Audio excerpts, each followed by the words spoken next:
Hi, I'm Tom Brookshire. And I'm Pat Summerall. On last week's show, the theme was upsets. There were 6 of them to show you. And this week, we have 5 more upsets to show you and several other games which were nearly upsets, too. Well, Pat, the balance in pro football becomes more amazing every year. After about 1/4 of the season, there's only one team which has looked strong for 4 straight weeks. That team, of course, would be Don Shula's amazingly solid Miami Dolphins. And on the other end of the scale, who would have figured Minnesota and Baltimore to be 1-3 at this stage of the season? Oh, I think we picked it that way, didn't we? I think so. I guess maybe we didn't. In fact, we're both 4-5 on our picks, but at the end of this show, we're going to start our big comeback. Also at the end of the show, we'll have this week's selection of the best of the week. And that selection seems to get tougher every week, too. See if you can pick this week's winner as you watch all of the action with us. No one expected the St. Louis Cardinals to win in Minnesota last week, but it seems that this year the Purple People Eaters are the ones being eaten. Last Sunday, the St. Louis Cardinals entered the lair of the grape-clad People Crushers. Card coach Bob Holloway must have expected the very worst, as even he warmed up the old firing pin. And of course, the Vikings did their thing, which is crash, crunch, crackle, and pop.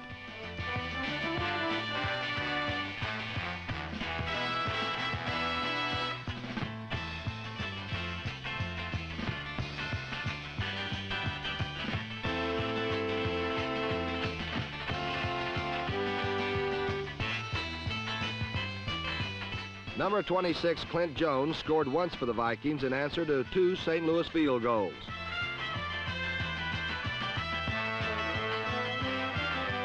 Larry Wilson's runout was discounted as Jones had scored before the fumble.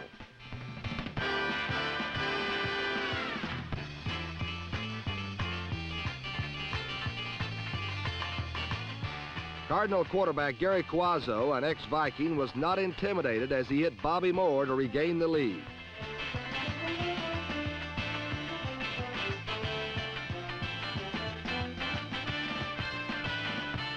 The Vikings took it back on a Fran Tarkington to Gene Washington pass.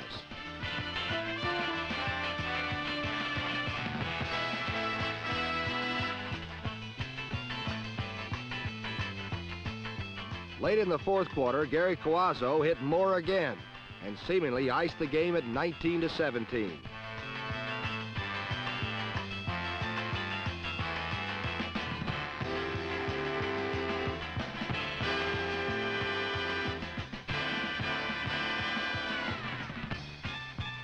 But with less than a minute remaining, the Purple Gang drove furiously to the St. Louis 19.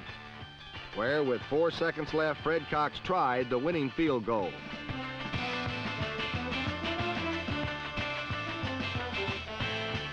But the winning field goal was a loser as it hit the right upright, which in this case was the wrong upright.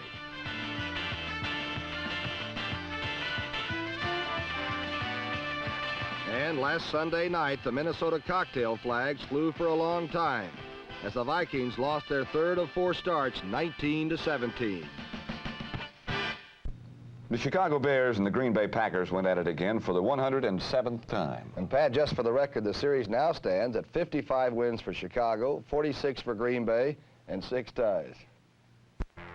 Up in Green Bay, the Packers quarterback coach Bart Starr remarked, "The Chicago Bears may be winless, but up here they'll play like champions. They're a funny team."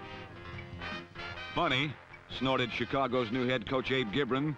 The Bears are about as funny as a punch in the face on a cold day. And it was on that note that the Bears and the Packers resumed the oldest rivalry in pro football. From the beginning, it was apparent that Chicago's cute blonde quarterback Bobby Douglas was going to have trouble making advances against a very mean green defense.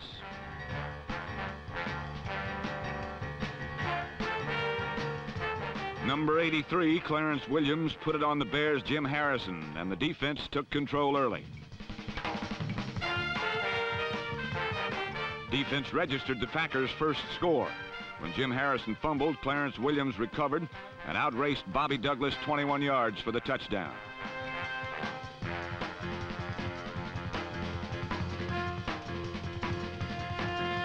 Scott Hunter brought the Packers right back, hitting tight end Lynn Garrett in his 2nd year out of New Mexico Highlands for an apparent 55-yard touchdown. But Malcolm Snyder was detected holding and the play was nullified.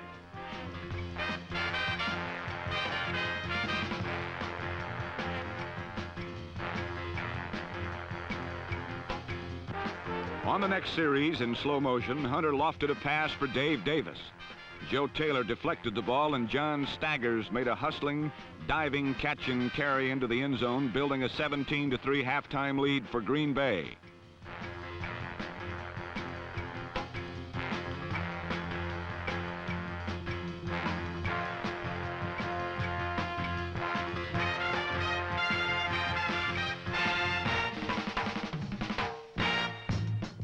But Bobby Douglas sent Cyril Pinder 2 yards to cap a 10-play drive in the third period, making it 17-10.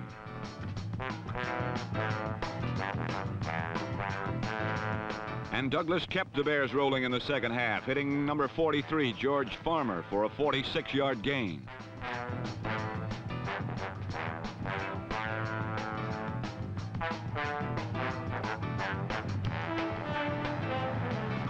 From there, Douglas scrambled around left end for 2 yards and the tying touchdown.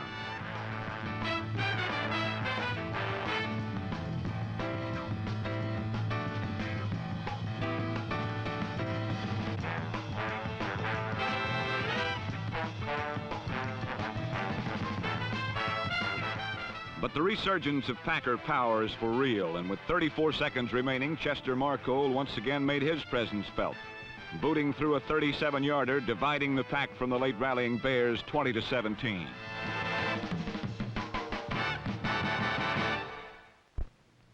Paul Brown's Cincinnati Bengals have been in first place since opening day. But remarkably enough, until last week, they hadn't scored a touchdown since opening day. The Cincinnati Bengals are leading their division in victories. They are leading their conference in total defense. And they are leading the NFL in total mascots, with 12 dogs and 1 genuine Bengal tiger.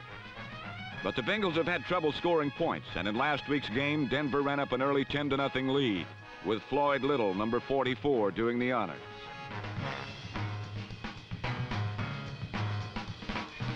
After the 10 early points, the Bengals' tough young defense took over, and Denver's offense was closed down for the rest of the day. On the next 2 plays, watch the moves of left defensive tackle Mike Reed, number 74.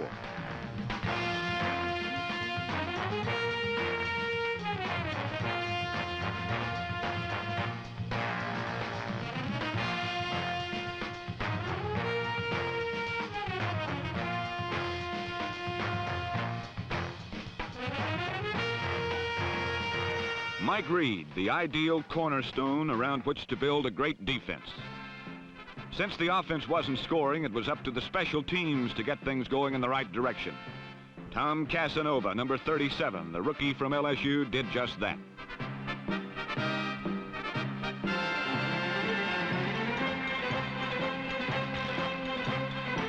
The 37-yard return put the offense in position. And number 19, Essex Johnson, carried the Bengals toward their first touchdown in 2.5 games.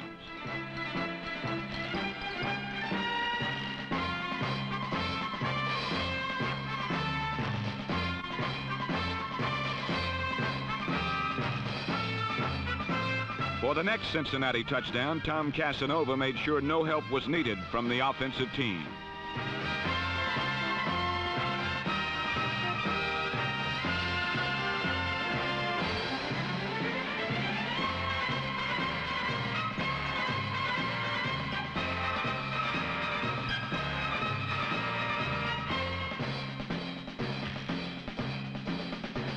Casanova's 66-yard burn was the game breaker, although the offense did supply some insurance points when quarterback Ken Anderson found wide receiver Chip Myers for a fourth-quarter touchdown.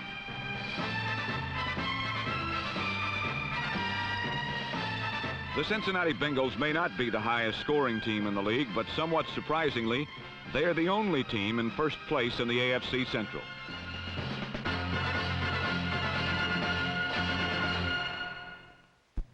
Two weeks ago, the Los Angeles Rams took a mighty beating at the hands of the Atlanta Falcons. But last week, they did an about-face that left them alone at the top of the very tough NFC's Western Division. This harried commuter type is not running for the 8-12. But what Los Angeles coach Tommy Prothro is hurrying to see is a healthy Roman Gabriel. Recently, Gabe's arm problems have caused the Rams to appear as an up-and-down ball club. And last Sunday, with arch-rival San Francisco in town, the Rams needed a cannon arm. What Ram fans got at first was more of a mortar shot as wide receiver Lance Rensel hit wide receiver Jack Snow.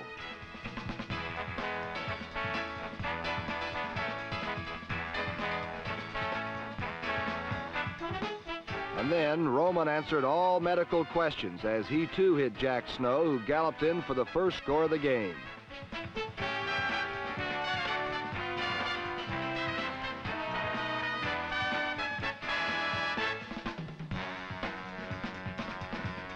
Meanwhile, for the 49ers, quarterback John Brody couldn't find anyone to take a handoff, so he was thrown for a loss.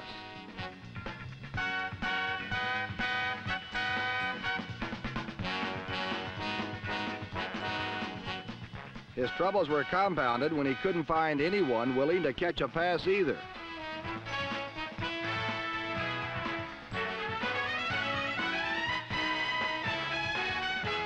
And it looked like the 49ers were in for their 9th failure in 10 tries against the Rams.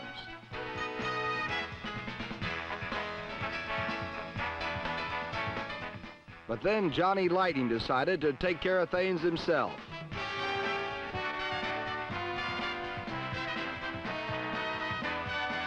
Brody's score tied the game at 7, but that was the last the 49ers would see of the Rams all day. Number 33, Willie Ellison, jolted the Ram running game to life as he punched into the belly of the 49er defense.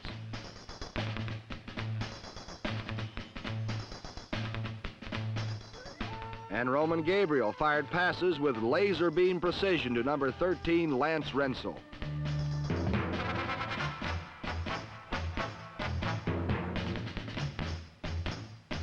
Lance thought he deserved a touchdown for his troubles. No matter, though, because the Rams got it on the very next play. Soon after, number 35, Bob Thomas, began churning out some of his 142 rushing yards that led to another Los Angeles score.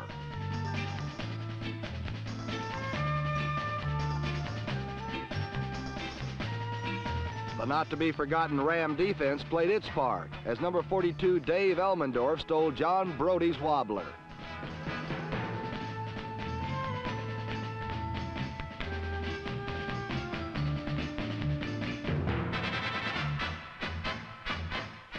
Capitalizing on Elmendorf's theft, Roman Gabriel again threaded the needle to Jack Snow, who raced 57 yards to the end zone.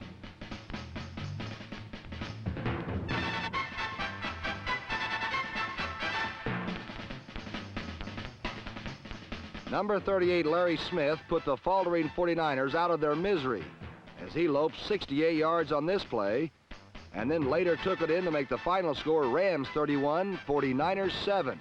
But it really wasn't that close.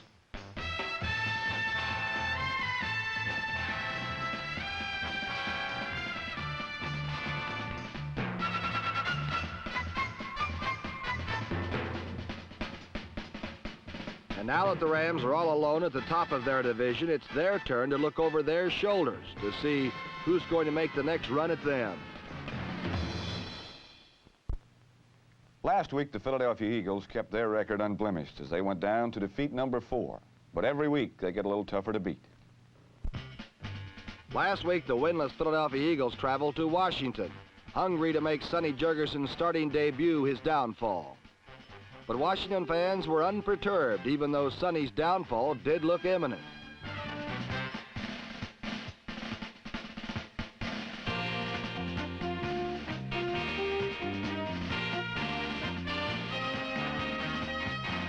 Eagles' Bill Bradley, number 28, had 2 end-zone interceptions and now has 5 thefts for the year.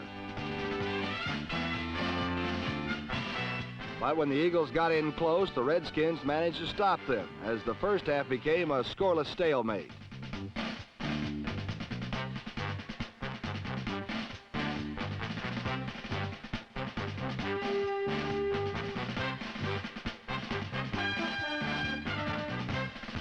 In the third period, Sonny loosened up and hit one of the real good ones, 42, Charlie Taylor, who's a very hard man to bring down.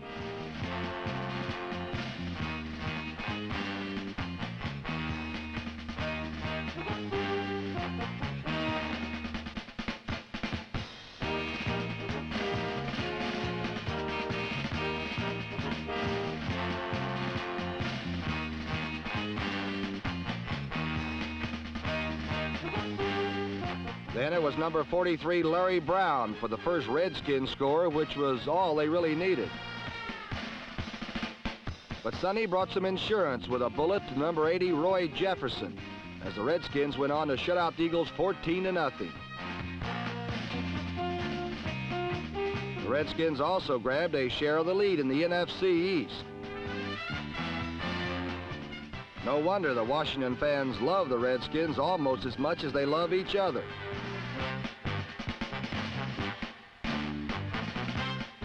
For in Washington, love comes in many ways.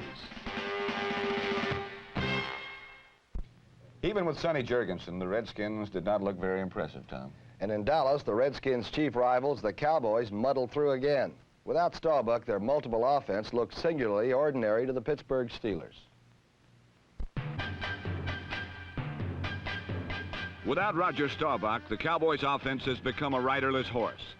On Sunday, his team met the Steelers, led by Terry Bradshaw, whose fascination with collisions has given his face that rugged look.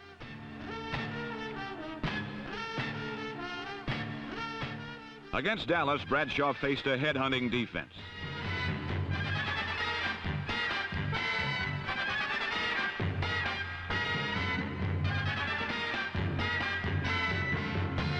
The Doomsday defense brutalized the Steelers in the first quarter. But whenever they seemed to have Pittsburgh in their fatal grasp, they let go too soon.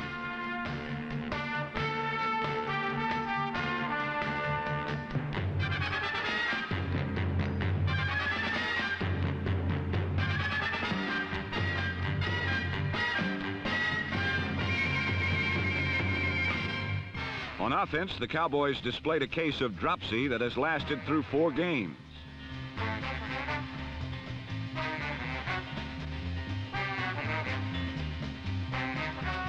Quarterback Craig Morton was often backed by superb protection, but often his passes wobbled woefully off target.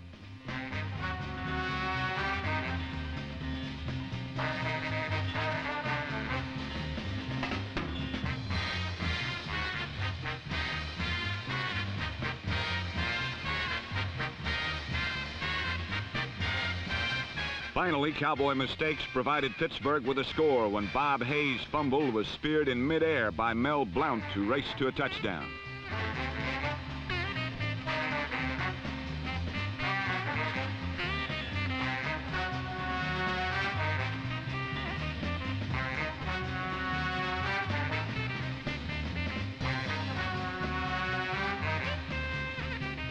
With the Steelers leading 13-3, Dallas rallied with 2 touchdowns, one on a Calvin Hill dive, and led 17-13 late in the last quarter. With time waning, very strange things began to happen. Within fingertips of a touchdown, Frank Lewis dropped Bradshaw's perfect pass, and Steeler hopes seemed lost.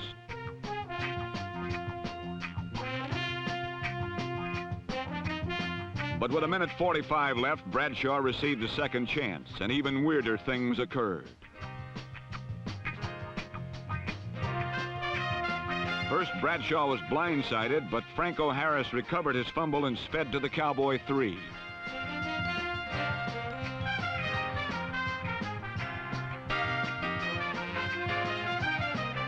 Unfortunately for Pittsburgh, a holding penalty nullified the play and opened the way for more strange happenings. Just 3 plays later, on 4th down, Bradshaw's desperation pass was intercepted by Cornell Green.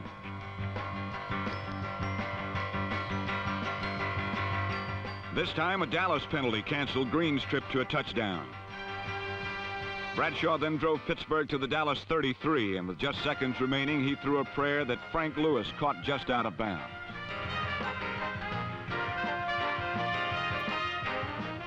In one of the strangest games ever played, the Dallas Cowboys lucked out a 17-13 victory over the snake-bitten Steelers.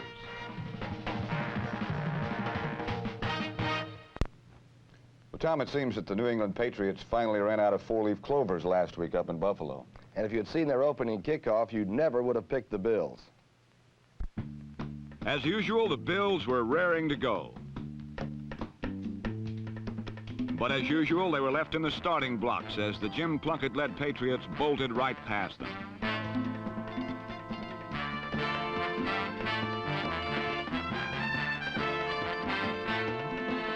Led by the running of setbacks Carl Garrett, number 30, and Josh Ashton, number 31, New England scored first, and it looked like this week they wouldn't need a leprechaun for victory number 3. Buffalo seemed doomed by bad bounces and bad hands until they stumbled into some good fortune. Then their rookie-studded defense hunted the Patriots from sideline to sideline. New England setbacks bounced and caromed off the Bills like pinballs.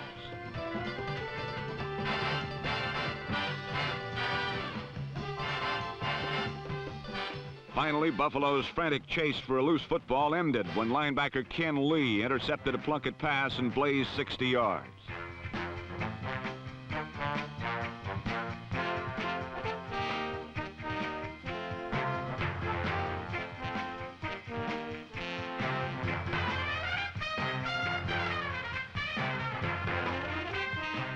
O.J. Simpson was called on to use his arm, not his legs, but his balloon was on target.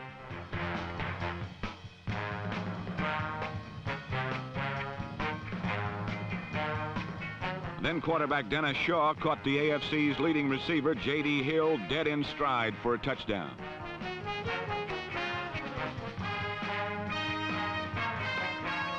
Whenever Jim Plunkett needed an outlet receiver, he could always rely on the Bills' Ken Lee, who intercepted his second pass.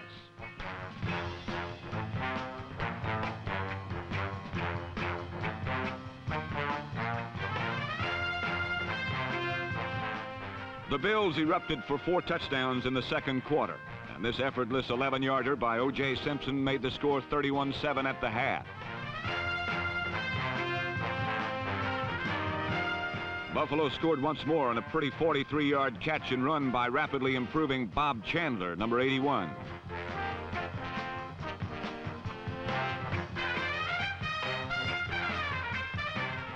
Even at game's end, Plunkett dared Bills linebackers, and Dave Washington, number 86, made a picture interception. When number 41, Alvin Wyatt, tried his hand at blocking, he ended up a punching bag. But on this Sunday, it was the Bills by a knockout, 38-14.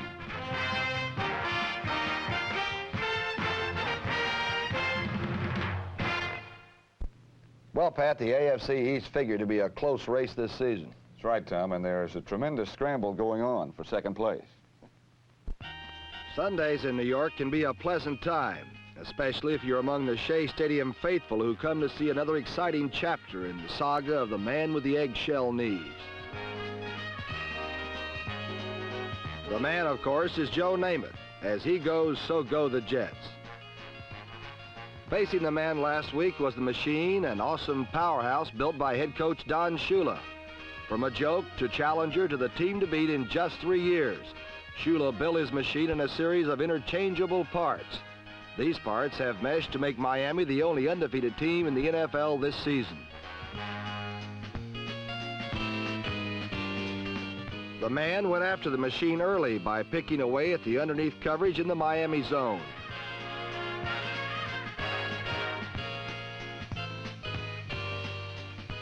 Namath controlled Miami with a carefully measured 13-play drive, which culminated in a 1-yard touchdown to give the Jets an early 7-0 lead.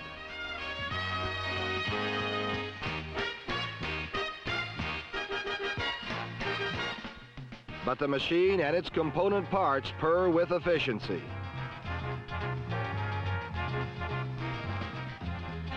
Once in a while, graceful Paul Warfield, number 42, is not absolutely perfect. But the Dolphins do not depend on only one man. Shula can pluck a spare part like Howard Twilley from the bench and never miss a beat. Twilley's touchdown catch put Miami on the board, but it's the heavy-duty flywheels at the heart of that machine that really makes it unstoppable.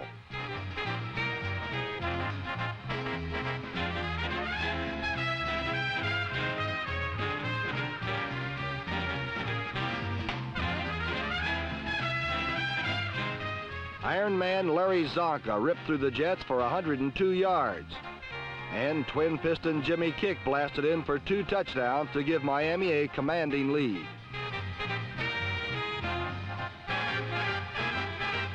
But you know, you can never count the man out.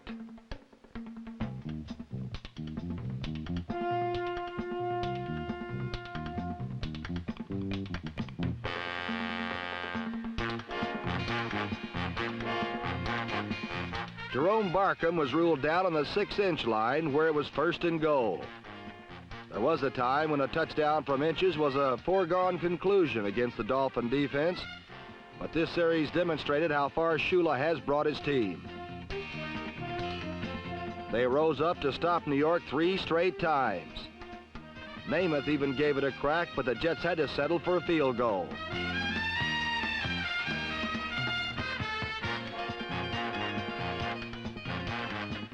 New York was still in the ballpark with Miami ahead 27-17, but the potential Namath fourth quarter rally never came off.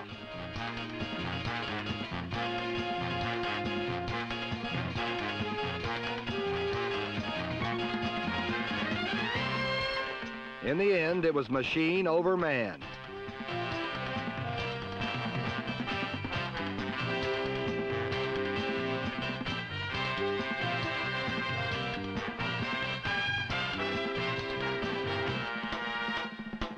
As Joe Namath goes, so go the Jets. Namath went down this time, but he will be back to try it again in Miami next month. Today, Don Shula's component parts were too much as Miami remained undefeated and moved 2 full games ahead in the AFC East. Weeb Eubank and the rest of the coaches in the division can only hold on and hope now for a breakdown. Sounds of strength are now emanating from New York City, where the Giants have opened some people's eyes and are starting to take on the look of a contender. In Yankee Stadium, the surprisingly strong New York Giants battle the New Orleans Saints. The Giants have become a young team in recent years, but no team is younger than the Saints, whose roster includes 25 members with less than 3 years pro experience. The Saints are building for the future, and if it's true that a team learns from its mistakes, then New Orleans got quite a lecture on this day. The Saints fumbled 4 times and lost 4 interceptions, as mistakes led to 4 of 6 Giant touchdowns. On the Saints' first possession, a bad snap on 4th and punt gave the Giants field position on the New Orleans 13. Norman Snead, number 16, led the NFC in passing going into the game, and he began a day that would help his position by hitting Charlie Evans, number 31, swinging out of the backfield.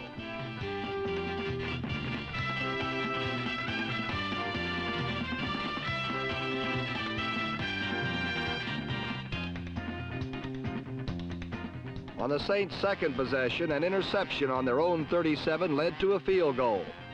And on their third series, Saint head coach J.D. Roberts saw his young team give the ball away again. A fumble gave New York possession on the Saints' 24. On the very next play, Evans went around right in and the Giants led 17-0.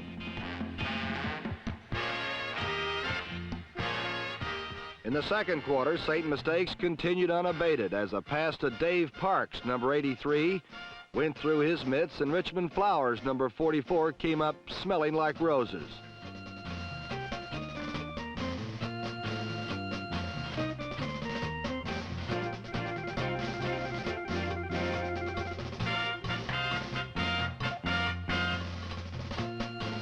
This turnover led to Evans' third score of the first half, this time on an 8-yard run.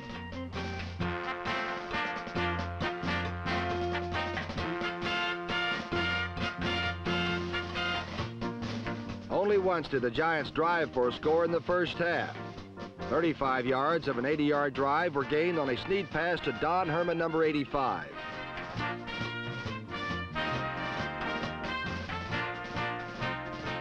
Herman's catch and carry led to a short Ron Johnson TD run and a 31-0 Giant lead. In the second half, after still another Saint turnover, Herman got a touchdown of his own.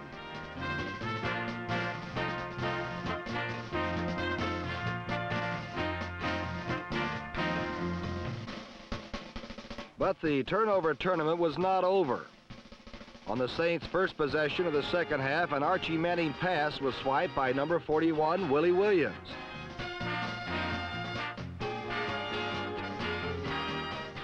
But Williams' ad-lib wound up right where the play had begun, back in Manning's glad hands. But the play had given the Saints poor field position, and after a punt, Snead threw his third touchdown pass of the day, a 15-yarder to Bob Grimm, number 27. At one point, the Giant lead had ballooned to 45-7.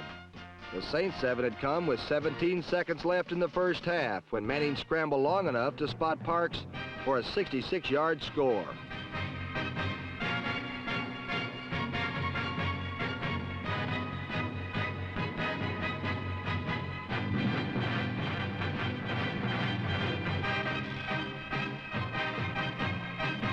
The Saints were never really a threat in the game, but they gained some measure of respect with two fourth-quarter scores.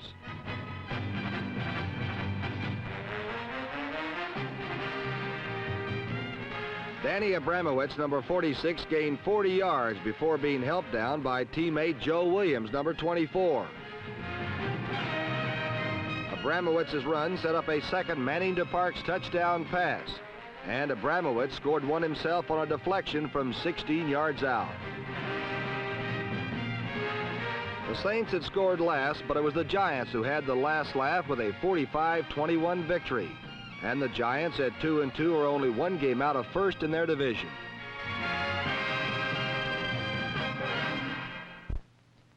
After looking terrible, great, and fair in their first three games, the San Diego Chargers traveled to Baltimore last week in search of a true identity. In the NFL, there are many deep and bitter rivalries, but in Baltimore last week, the Colts were downright hostile toward the visiting Chargers. First, the Colts ganged up on number 37, Sid Edwards. Next, number 76, Fred Miller took Edwards' shoe off. Then number 21, Rich Volk threw it away.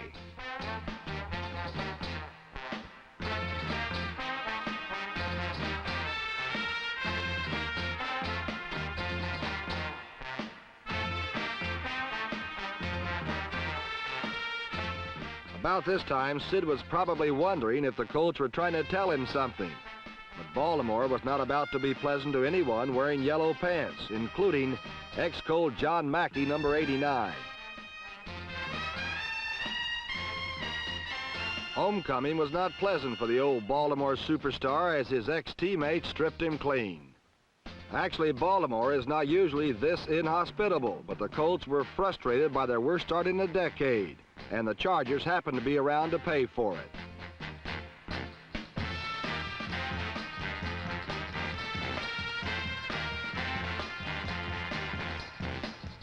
The aroused ponies pilfered 3 San Diego passes and snatched away 2 fumbles to provide John Unitas with plenty of field position. Number 19 turned to the human bowling ball.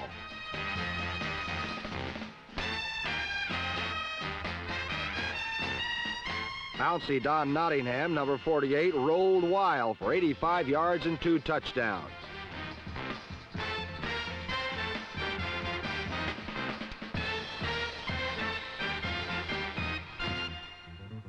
While Nottingham, Unitas, and San Diego errors put 20 Colt points on the board, San Diego stayed close with a darting burst of its own stumpy little runner Mike Garrett, number 20.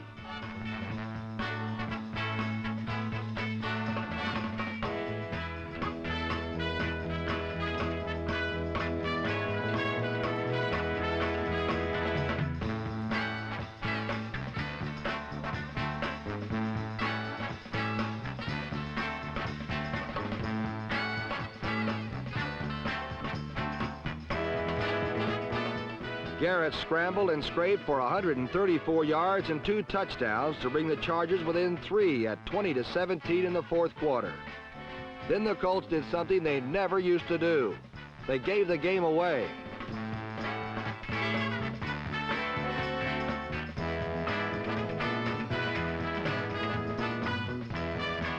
The normally poised Colts collapsed and fumbled twice in the final 4 minutes. Each time, Dennis Partee converted the gift into a Charger field goal. The last coming with 7 seconds left in the game to give San Diego a 23-20 upset victory.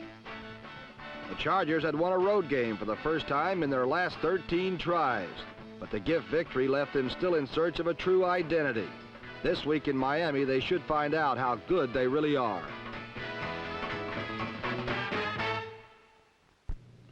Let's see, Tom. The Chargers and Raiders are tied for second now, just a half game behind the Kansas City Chiefs in the AFC West.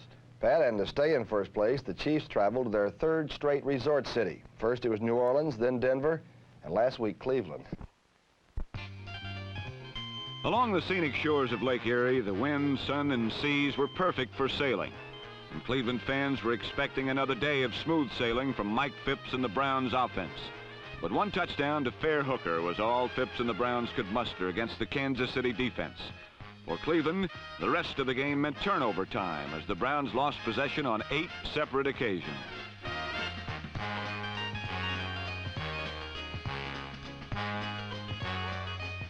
The principal victim of the epidemic was Bo Scott's replacement at running back Ken Brown, who fumbled 4 times in the first half.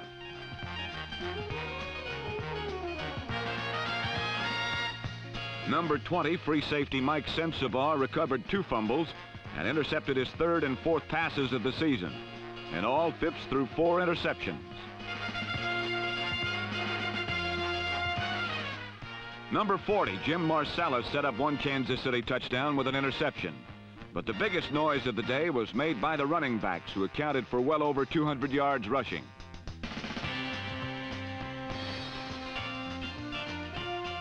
Number 38, Wendell Hayes, returned from an injury to gain 86 yards. And 5'9" mini Mike Adamley scooted for 88.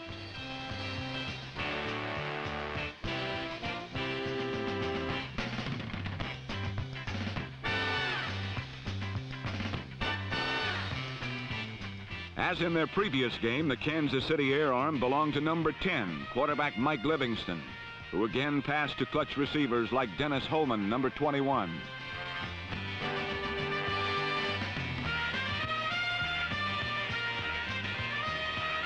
Livingston again threw for 3 touchdowns, one of them to tight end Willie Frazier, number 83. And among all the unfamiliar Chief names, there is one familiar name that almost always stands out: Otis Taylor, number 89.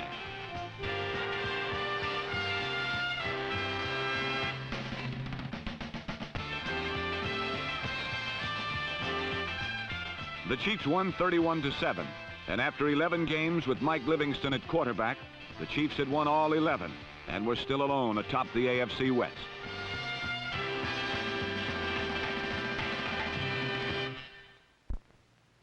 Every year, the Atlanta Falcons threaten to become winners, but it seems they only get harder to beat. Things are supposed to be looking up in Atlanta.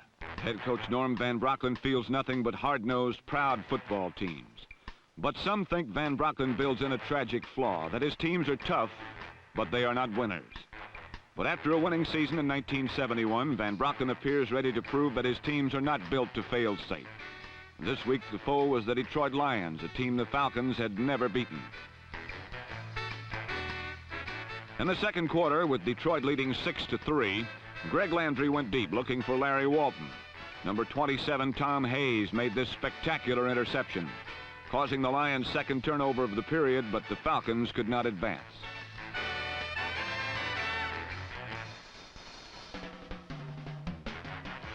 On their next series, the Lions' Alty Taylor got outside for runs of 43 and 32 yards, setting up an 8-yard touchdown run by Steve Owens.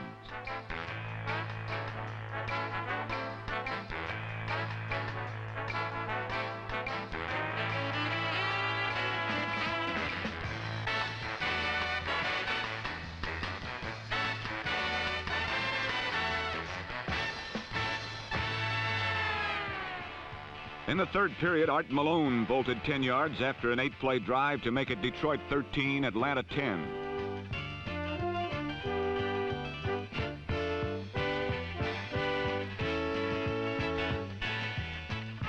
On the next play after the kickoff, Greg Landry reached 42 yards to Ron Jesse on an 82-yard touchdown play, and the third period ended 20-10, favoring Detroit.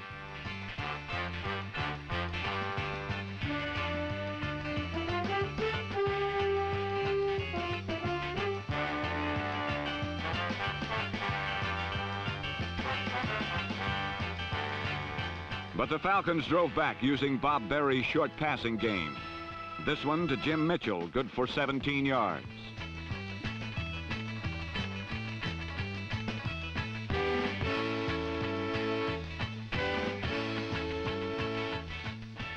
Berry completed the drive, hitting Art Malone for a 2-yard score.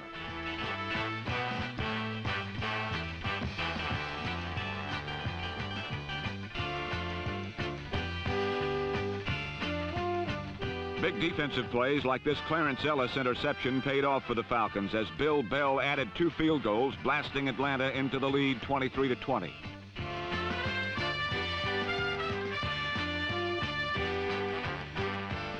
Then a game-breaking interference call against rookie Clarence Ellis came with 47 seconds remaining as Landry aimed long for Ron Jesse.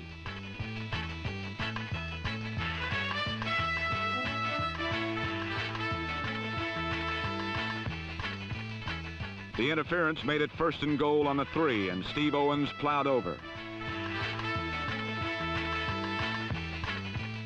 The extra point was blocked, but the 6-point gift was enough, and the final margin was Detroit 26, Atlanta 23, leaving Detroit tied for a share of the black and blue honors with the Green Bay Packers.